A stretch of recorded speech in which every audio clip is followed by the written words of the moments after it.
The aeroplane is an invention of the devil and will never play any part in such a serious business as the defense of the nation. Sam Hughes, Canada's Minister of Militia and Defense, 1914. Clearly, the vision Sam Hughes had of aviation's future didn't quite pan out as he predicted.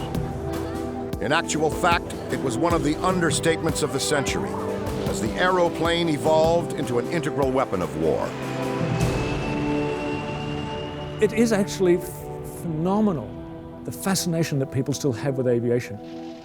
And the fascination, I think, still comes from the wonderment that we can actually fly with these machines. People are fascinated by World War I aircraft. This was the modern fighter of 1917 when we fought at Vimy Ridge. At an air show, you can touch, you can talk to pilots, you can talk to ground crew. The flying, that's fun. The people, that's more fun. You're going to disappear down there when you sit. All right. He's in there somewhere. When they see an old aircraft and they're fascinated with this breathing animal that in front of them, it's like an old steam train. There's a lot of people that don't even realize that there were airplanes during the First World War. Those who do know about it and know of the Knights of the Air, just the idea that anybody would take one of these rickety machines into combat just blows their mind. Do you got to stand up to shoot? No, but there's only 39 rounds up there. Because when they're gone, now you got to unbuckle, stand up, hold the stick between your knees, take the magazine off, throw it back, make sure it doesn't hit the tail. Oh my God. Meanwhile, the guy you put the 39 rounds into. Hey, wait a minute. Hey, wait a minute. One air show, we had a young lady come up and her father, he was a German. He had immigrated to Canada after the war. And he had a unique distinction for Canada. He'd been shot down by Billy Bishop. Even as the First World War progressed, military strategists still debated what specific role the aeroplane should play.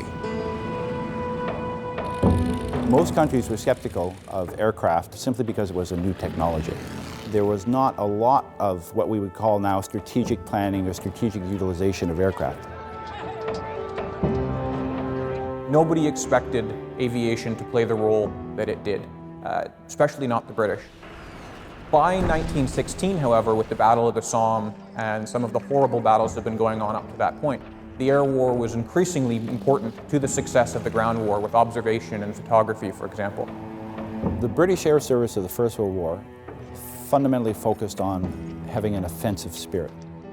What this meant was they wanted to dominate the air over any battlefield that the British were fighting on. This often meant that in order to keep aircraft over the battlefield, especially if they were suffering losses, that they would recruit people and send people to the front line with minimal training. We are talking literally hours.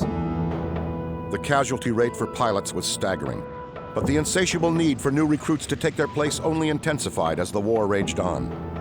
What they found was that they were simply unable to train enough pilots in Britain alone. And so the Empire started to look around for staging grounds for alternative places for training. And Canada ended up being selected because of its geographic proximity to Britain. They settled in Ontario, primarily because Ontario, at that time, had the largest population in Canada. The head of the Corps put out a call for applications all over the country. So there were recruiting offices set up in the prairies and the East Coast and in British Columbia. And interested men would go to those centers, be recruited there, and then head by train to Toronto, where they would actually start their training. The University of Toronto was selected to be the #4 school of aeronautics. So basically they would spend 2 months learning about the general principles of aeronautics, forces of flight, map reading, telegraphy, and photography, and then they would also have some instruction on enemy aircraft. Cadets were housed all over campus, on the main lawns and the back fields, but they were also held in some of the dormitories and so forth. As the training program got going, it became apparent that they were going to need aircraft on which to instruct the new cadets. So a company called Canadian Aeroplanes was incorporated to build those aircraft. The process of construction involved a lot of indentured tradesmen who were carpenters by trade, millwrights, coach builders. They were very heavily involved in the construction of these machines. One of the stories that isn't as well known from the First World War is the role of Canadian women in aviation at this time.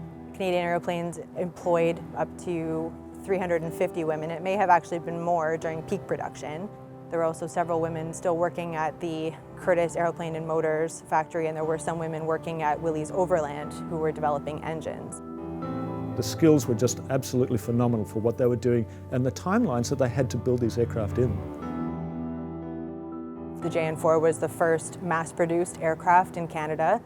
One of the numbers that gets thrown around for the number of aircraft that were produced at that facility is 2,900 aircraft, including spare parts. The JN4 was an excellent trainer aircraft. It was very stable and relatively easy to fly, which was great if you are just learning and taking off and landing. However, once these cadets got over to their service squadrons and were introduced to more advanced aircraft with rotary engines, their training quickly was known to be insufficient. But this was a great place to start.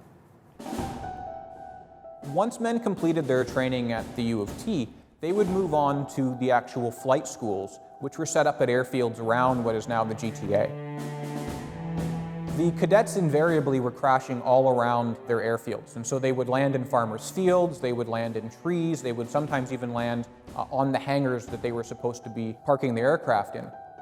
And these were often comical in nature, but of course, that said, almost 140 airmen were killed as part of the training scheme during the war. 3,135 cadets completed their pilot training in Canada, with more than 2,500 sent overseas to Britain. Once there, they were streamed into either bombing, observation, or fighter squadrons. Many soon found themselves behind the controls of the nimble and aggressive Sopwith Pup.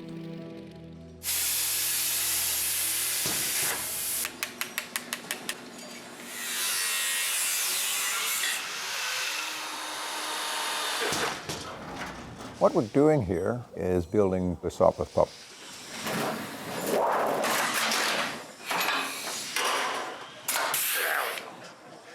Any pilot that flew a Sopwith Pup thoroughly enjoyed it.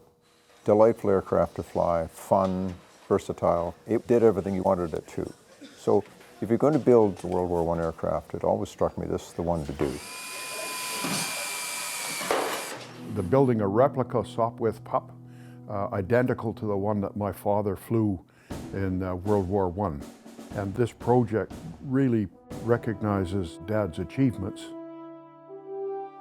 Tommy Sopwith, the designer, from the beginning built float planes. He went on to build the Sopwith 1.5 strutter aircraft. And that was the first aircraft that many Canadians flew into combat. It was a two-seater. It was a reconnaissance aircraft and a bomber-type aircraft. From that, Tommy Sopwith designed the smaller Pup. It wasn't called the Pup until an Admiralty chap looked at it and said, "My gosh, your Sopwith 1.5 strutter has given birth to a pup." And the name stuck. You're replicating a design from 100 years ago. That aircraft was designed and built a dozen years after the Wright brothers flew. So stick and wood and baling wire sort of thing, but we've advanced more. Nicely done. Yeah, basically what we've done now is we've engineered a new airplane. So what we do is we take the original shape of the airplane and we go completely modern. We engineer new spars, new control systems, new control ratios. We're primarily using aluminum structures now, steel and aluminum, where in the day they were primarily all wood. Because we have modern materials, our structures are lighter than the original aircraft were. Therefore, they typically will take off and climb better than the original aircraft. They're stronger than the original aircraft would have been. But as far as directional control and things, they're more like the original airplanes in that aspect. Building an aircraft is a very methodical process. It has to be done in a very careful and thoughtful way.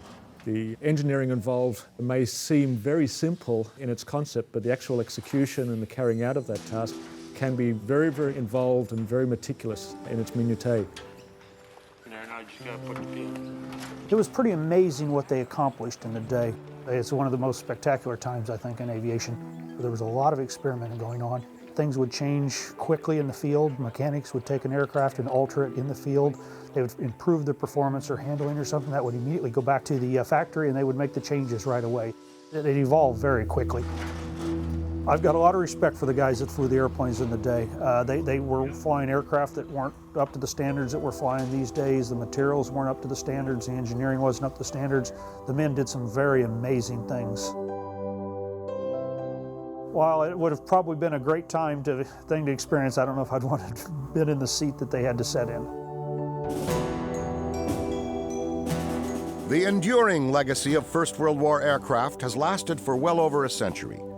Recapturing this magical period of aviation is a passion that drives private enthusiasts at all scales. It's almost like a mission of mine to try to educate as many people as I can to how incredible these guys were. I've currently got about 150 or so built. The one thing that sets me apart a little from some other model builders is the fact that I'm putting the history behind these planes. That's what brings them to life. It's not just an object. These guys became part of the plane. And you can't separate the pilot from these planes. They were really one. And that I find just fascinating. I always start off by building the interior. I put in real wood into the floors. I actually use the sheets of cedar that come inside cigar tubes. And I cut those out and lay them down as the floor, and I varnish them. Accuracy is absolutely vital to what I'm doing because I'm honoring an actual person. Andrew McKeever was no stranger to receiving honors. Flying a Bristol fighter, he was the Royal Flying Corps' top-scoring two-seater ace with 31 victories.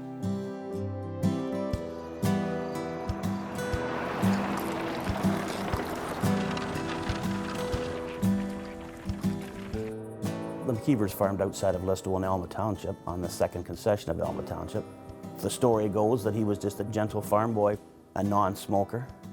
He didn't drink, very immaculate dresser at all times. He didn't join the Air Corps at the start. He joined the Queen's Own Rifles because I believe there wasn't an Air Corps at the start of the war. Hooray! By the right! Quick march!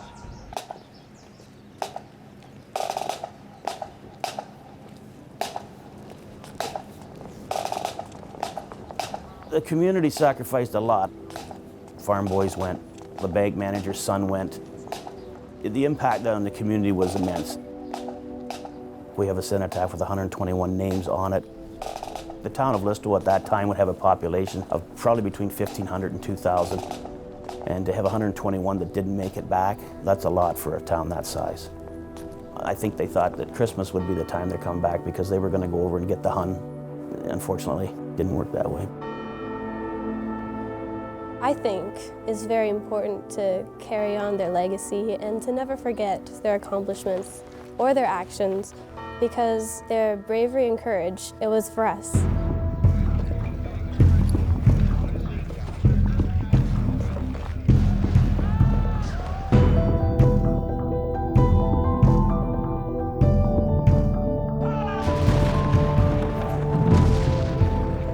Recruits for the Royal Flying Corps from the Canadian Expeditionary Force would come from primarily the infantry and the artillery. Artillery were preferred because that section of the Army was going to make the most use out of the information the aircraft brought down.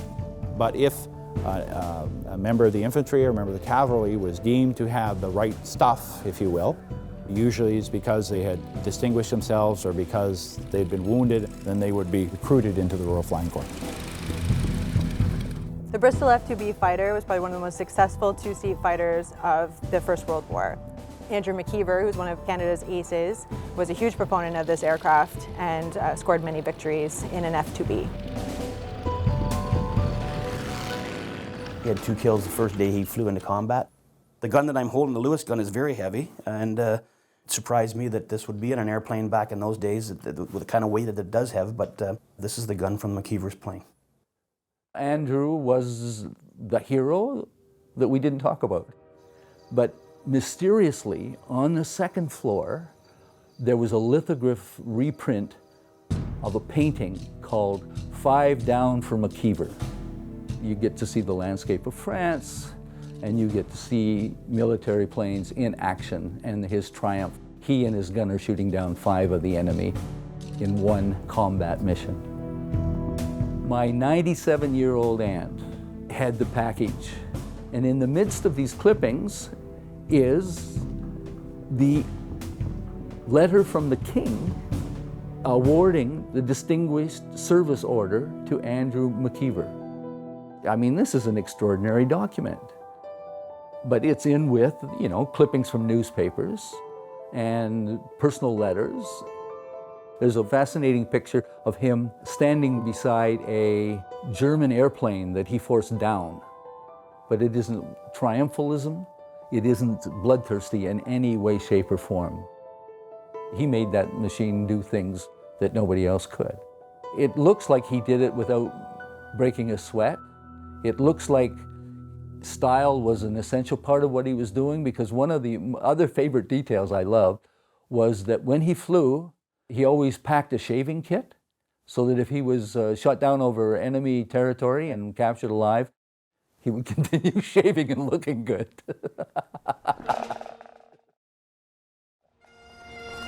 There is a Scandinavian culture that believes you have 2 deaths. The first death is your actual death, where your body ceases to live, and they consider your second death is when your name is spoken for the last time.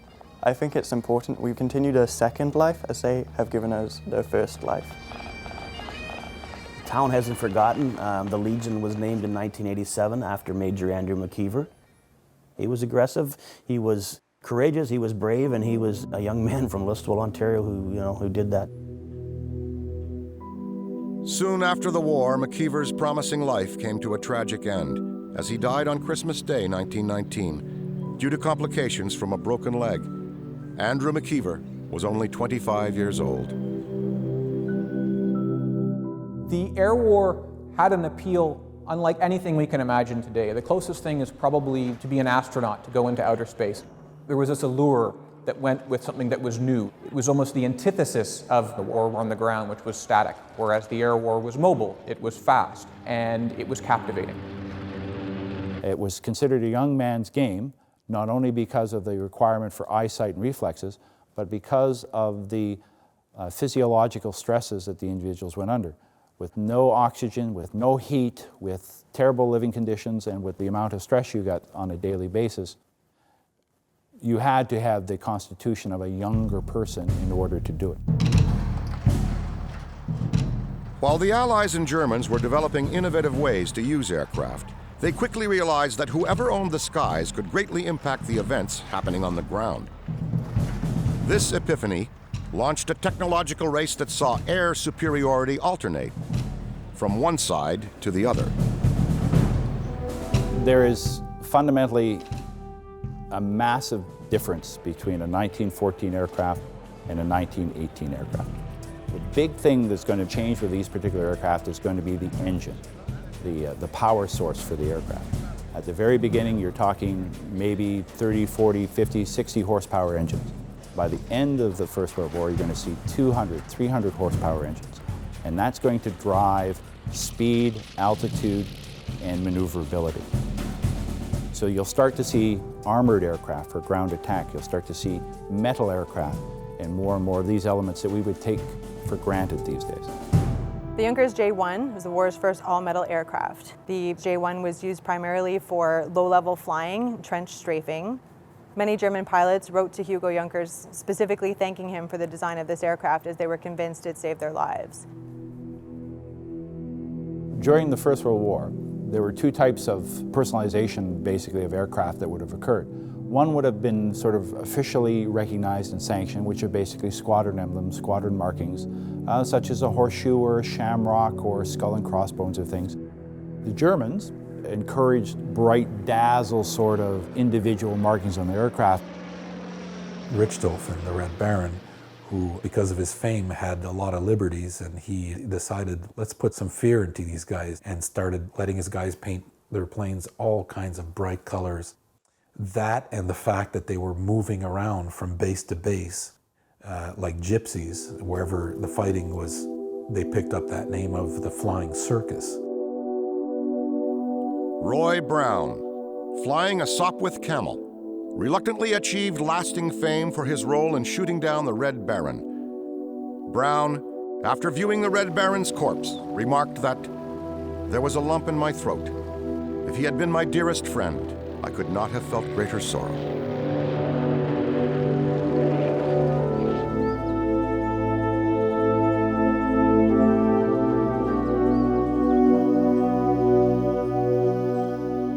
Carleton Place is located about half an hour west of Ottawa. In the era when Roy Brown was around, the town would have been around 4,000 people, and it was a logging town, essentially. The Brown family operated the local grist mill, and they were a very well-to-do and successful family. His family did not want him to go into the military at all. They wanted him to help build their business, but his wishes were to go into the military and ultimately into flight. He was trained by the Wright brothers, and there were 4 Carleton Place pilots who went down to Dayton, Ohio, early 1914, paid the expenses and received their certification from the Wright brothers themselves. As a flight commander, he took great care of his pilots, and he was always the first to lead the battle, to go up into the air first, and then he was always the last to return. And if certainly if someone was in trouble, he would go to their defense. So he earned a lot of respect, never lost a man. Air combat tactics evolved throughout the First World War. There were individuals out there who seemed to function best as lone hunters. For instance, Billy Bishop was a lone hunter. They let him go off and do his own thing because that seemed to work. Most individuals, though, would have fought as members of a team, whether it was a group or whether it was 2 individuals. Roy Brown had a policy that when he brought a new individual into his unit, he would get them to hang back during the first couple of times that they were in combat so that they could observe, because he knew that new people who didn't learn the skills of looking around and never flying in a straight line, were basically easy meat for the enemy. On the occasion where he is credited with shooting down the Red Baron, one of the new people on his unit was Wap May. He had Wap May fly above and stay out of the combat in which Roy Brown and the rest of his unit got involved with Baron von Richthofen's Flying Circus. May, who got so excited and like any young, keen aviator wanted to get on the combat, dove down, emptied his machine gun without hitting anything, and then started to fly back to safety in his own lines. But he flew back without looking, without dodging, and the Red Baron spotted him. And the Red Baron basically got on his tail and was actively looking to shoot Wap May down. Brown saw that Wap May was in trouble and started pursuing this red trifoker. Had no idea that von Richthofen was in the plane, that he was the pilot. But there was a number of bursts, and von Richthofen actually broke his normal rules of engagement. He flew far closer to the ground than he normally would, and far over Allied territory than he would normally.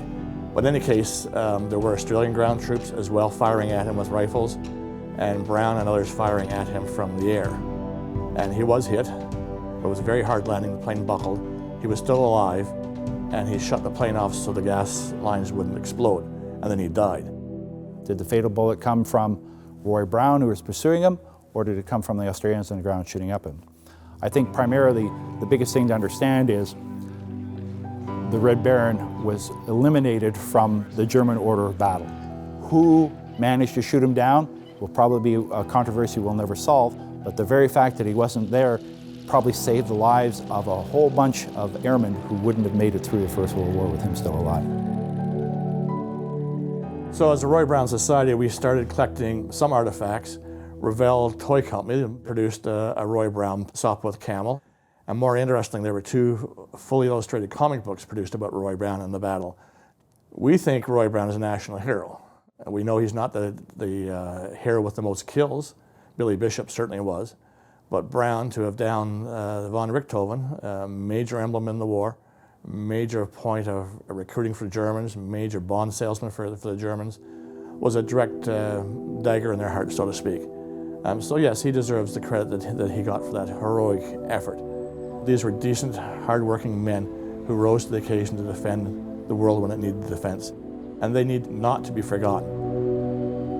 Roy Brown worked as an accountant and founded a small airline after the war, but never flew again as a pilot. He attempted to re-enlist with the Royal Canadian Air Force at the start of the Second World War, but his application was refused. He died at the age of 50 on March 9th, 1944.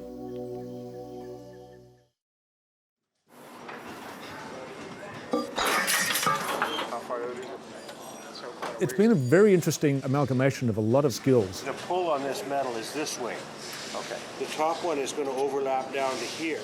I have members in the team who have been aircraft maintenance engineers. We've got carpenters on the team. Okay, there we go. It's been a real pleasure to watch them combine the skill sets of working with metal, working with cloth, working with wood. It takes an immense amount of knowledge from a wide variety of disciplines. Oh, there you go. The standard of drawings that were used back then were very different to what we use now. So what we've had to do is actually translate the drawings into modern engineering notes. And once we've done that, we've been able to sit back and compare how they approached the engineering lessons of the time and using the little knowledge that they had about flying and the stresses of flying. And we look at what they did and how they did it, and it's just so phenomenal to see what they did and how they got around a lot of the problems that they didn't know they had until they literally flew the aircraft for the first time. Well, this time around we're looking at it from a more advanced aeronautical perspective. We're not using slide drills, we're using computers. We can fix things, if you want to use the term, that weren't quite where they should be. What we have here is an example of the presentation versus the reality. We've replicated the actual Vickers Mark II machine guns that were mounted on the aircraft. The replicas weigh barely half a pound. The original, the real one, which is here, weighs 33 pounds, a lot heavier. Keeping in mind, this was designed to shoot real bullets. This one is designed to look good. The Vickers Mark II was a very effective weapon in its role. It had a high rate of fire between 400 and 500 rounds per minute, very accurate, very reliable, and when you're fighting in the air, you really don't have time to start pulling over to the side of the road and doing mechanical repairs. So you needed a reliable weapon that did the job, and that was very much the case with the Vickers Mark II. Gerald Burks, piloting a Sopwith Camel, had 12 victories to his credit. He was the favorite wingman of the most decorated serviceman in the history of Canada, Billy Barker, and together they terrorized the Italian front.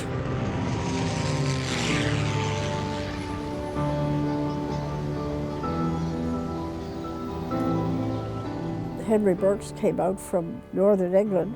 It was a family business, and my grandparents had 4 sons, and all of them were expected to go into the family business. That's what you did. It was the glory days for Montreal. All the banks had their head offices here. The CPR and the CNR, the railways.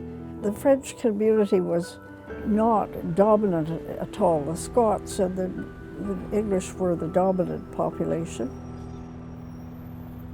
Propaganda in the era really played up the notion of farm boys or rural Canadians with their rustic background as being the ideal candidate for making an ace, if you will.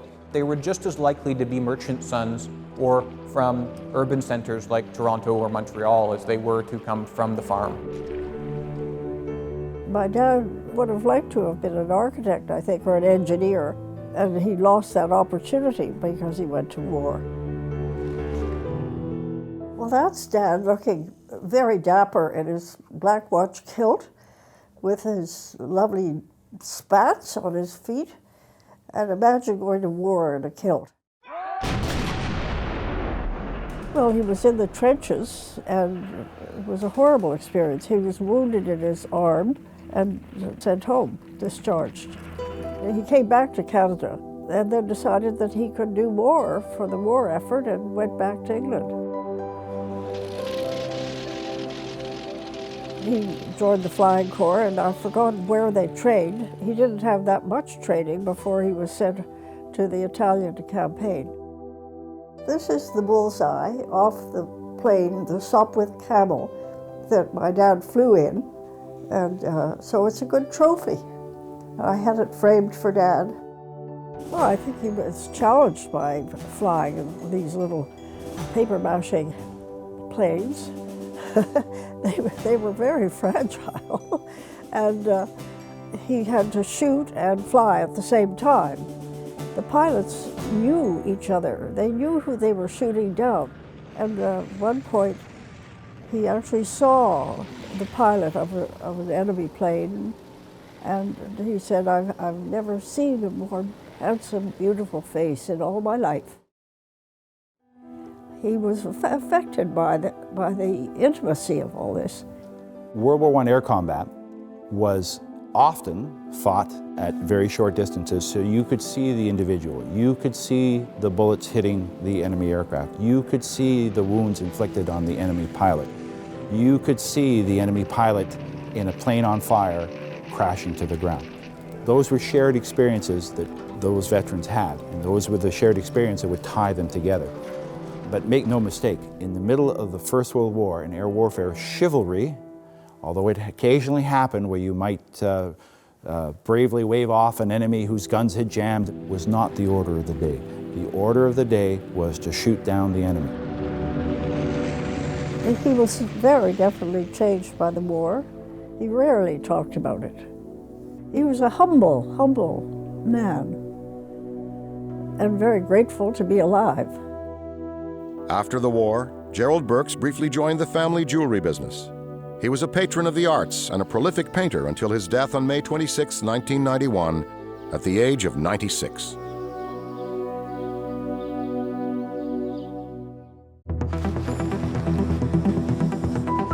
More than a century ago, the youth of our nation joined the fight to protect our freedom. And today, young Canadian air cadets have joined the build team to preserve our heritage. Our job today is putting on fabric onto the elevators and ailerons. It's important that the cadets are here with this Sopwith Pup build. True, they're not trained technicians yet, but they're being mentored by people who are their grandfather's age, and they're learning how to use their hands in a more coordinated fashion. They're learning how to work together as a team with these older gentlemen and their fellow cadets. This tape should roll over the edge here, if you don't mind. That's the sharp edge that we're trying to protect is there, yes. That's perfect. Get it as close as you can. I joined this project because I greatly appreciate aviation and history, and I also appreciate the fact that we are continuing on a trade which is dying, the building of aircraft, specifically World War I standards, and eventually we are not going to know how to do that, and I only see it as my duty to keep that tradition going. When you think about it, age 18, 19, that was the age of the pilots that were flying these things. So you can almost put yourself in their flying boots if you want. Think about that.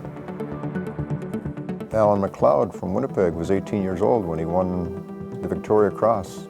So yes, these cadets are the age of World War I individuals. Being the same age, we have similar dreams and aspirations. We still have our whole future ahead of us. And for them to go into these rickety aircraft and to fly off with little training into combat, that's just incredible. They're amazing. Machine guns would jam at times. Oh, okay. Okay, which you take out your little wooden hammer and bang on it, hopefully get rid of that jam before the bad guy behind shot you. Pull straight up. Okay, there you see? Here. Okay, you got the idea? Yeah. Good. Back then, it would have been the new hot thing. The adventure, the fear. Nowadays, the thrill is sitting in front of a TV and playing a video game of an aircraft shooting. Back then, it was actually being in combat. The major difference is that you could die. You might not come back.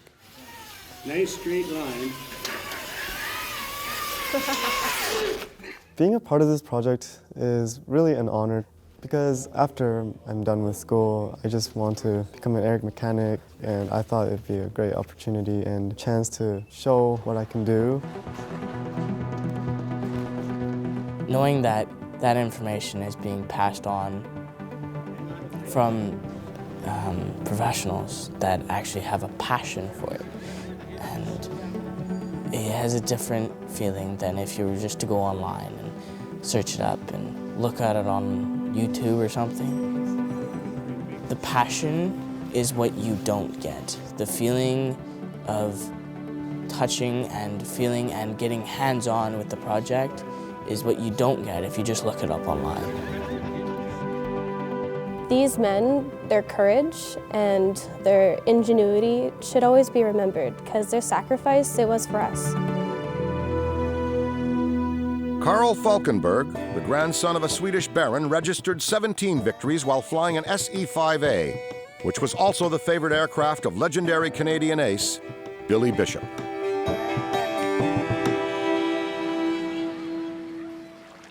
Dad was born in 1897.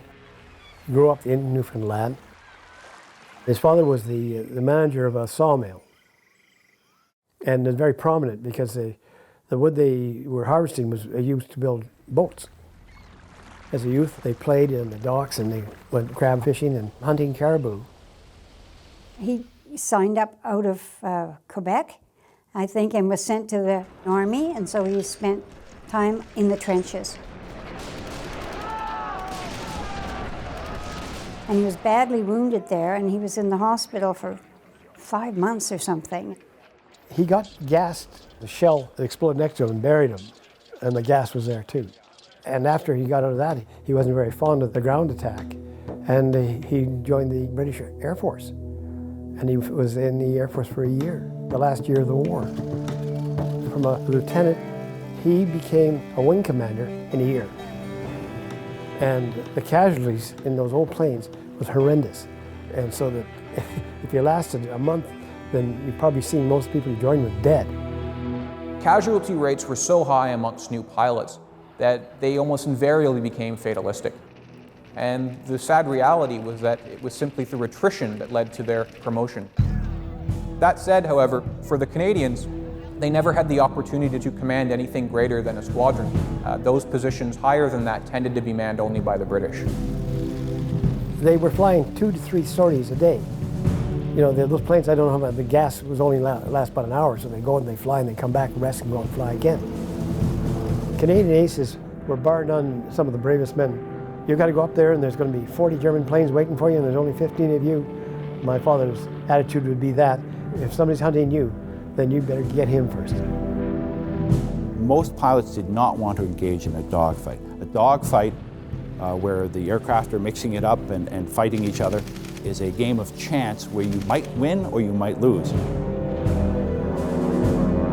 So an effective fighter would be one who would dive, make an attack, go away, climb to altitude, make another attack, go away, and to survive to come back and fight another day. If you shot someone down and you captured him in your side of the lines, sure, you're going to take him to the mess that night, wine him and dine him, for he's a jolly good fellow, send him off to the prisoner of war camp. That happened on both sides. But if you shot someone down and he landed on his side of the lines and was going to escape, the battle is still joined. You've got to take him out, because if he makes it back to his squadron, he's up and at you tomorrow morning at dawn. There's nothing glorious about war. This is my father. This is Don McLaren, Andrew McKeever. I don't know who this is, and that's my father's dog. My father always had a dog with him, and this one probably spoke French. He had no sense of danger to himself. When he first was wounded seriously, anybody else would fold their tent and run. He joined the Air Force and finished the war, still fighting for his country. Carl Falkenberg went on to serve in the Second World War as a recruiting officer in Montreal. He died on October 7, 1980, at the age of 83.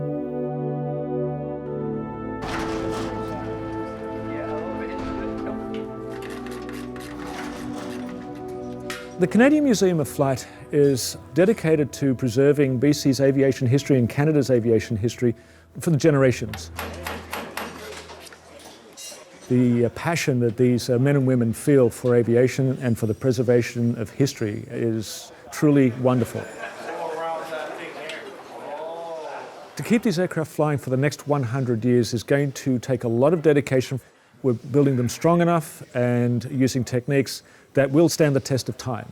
So it will be our children, our grandchildren, and probably even our great-grandchildren who will be looking after these aircraft as a legacy to Canada. Pretty close. Oh, you are very close. Oh, you are spiffy. When I see something that we have put together from the ground up, assembled, worked on as a team, the immense pride that all of us at the museum, and myself included, has for that project and for the achievements of what the team has done is, it's very hard to describe in words. They really do become our children.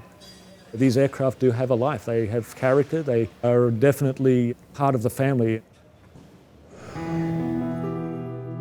Joseph Fall was Canada's only pilot to receive 3 Distinguished Service Crosses for aerial gallantry. He's credited with 36 victories, earning 11 flying his Sopwith Pup.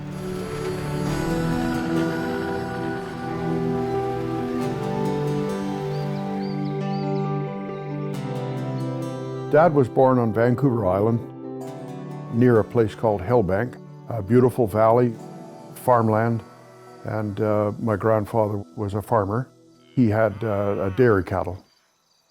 After primary school, Dad was sent to a school in near Duncan that was actually a preparation for military college. He wasn't interested in fighting in the trenches. Either the Navy or the Air Force was the alternative. If you exclude some of the bombing work that he did in early 1917, he only flew in combat for, I would say, about 9 months. The fact that he became an ace in a very short time demonstrated his abilities, and to achieve 36 victories in 9 months is just incredible. Within the British Air Services, there was no official recognition of the ACE system per se. The British sort of discouraged this because they did not want to officially single out any individuals as being special above someone else. However, unofficially, it appears to be recognized that if you managed to knock 5 of the enemy down, then you were considered to be an old hand or an expert, and eventually that evolved into what we now would call an ace. Aces in the air war in general was particularly important to the propaganda of the war. The ground war was an atrocious affair. Its muck and mire and the trenches were horrid, and there was no way to glamorize that, and it was very difficult to get men to join that, especially after 1915. The air war was something of an antidote. It was gallant, it was open, it was moving, and it was heroic. There was undoubtedly a rivalry between fighter pilots as to who would be the highest scoring fighter pilot. They very quickly realized that with success in the air came notoriety. Somebody like my father would say, "No, it's a job. You don't tally up dead people." And then there's others that were very keen on it. They thought it was great. You know, hey, I'm an ace, and you know, I have a, what's your total? I got 36. What's your total? I got 10. That sort of thing. In this case, when it comes to killing people, if it's done for the team, then good. But if it's done for individuals, I don't think that is a good thing. That is awesome. Look at that. Holy mackerel. Still a little bit of work left to be done. I would have never dreamed that you could do such a wonderful job. When I was invited to the Aviation Museum to view the replica pup, I have to admit it was very emotional for me. All the imagery, all the graphics have been done by hand, just like they did back in the time. Many of the pilots put names on the sides of the aircraft, and most of the photographs of my father's aircraft, it says Betty. And then somebody discovered that on the opposite side it said Phyllis, so he was accused of being a two-timing man, because many of the times it was the pilot's girlfriends that they had names on. And of course, Up until recently, nobody knew Betty and Phyllis were his two sisters. Can you imagine being up in the air with somebody shooting at you? I firmly believe it really bothered him, and he very, very seldom ever spoke about the war. A reporter asked him once, you know, what he did during World War I, and he said, oh, not much really, just killed a bunch of young German farm boys just like me. I had no real appreciation for what he had done and until I was probably 25 or 30. And then all of a sudden it hit me like a truck. And, you know, my God, what has this man done in his life? You know, things that, you know, just almost mind-boggling to you know, go up in the sky and get shot at by 2 or 3 different airplanes and survive it all. They did an amazing job, absolutely amazing job. I dearly loved my father, and I sadly miss him, and this is just such a tribute to such a great man. When the war ended, Joseph Fall was granted a permanent commission with Britain's Royal Air Force. He retired in 1945 and died December 1st, 1988, at the age of 93.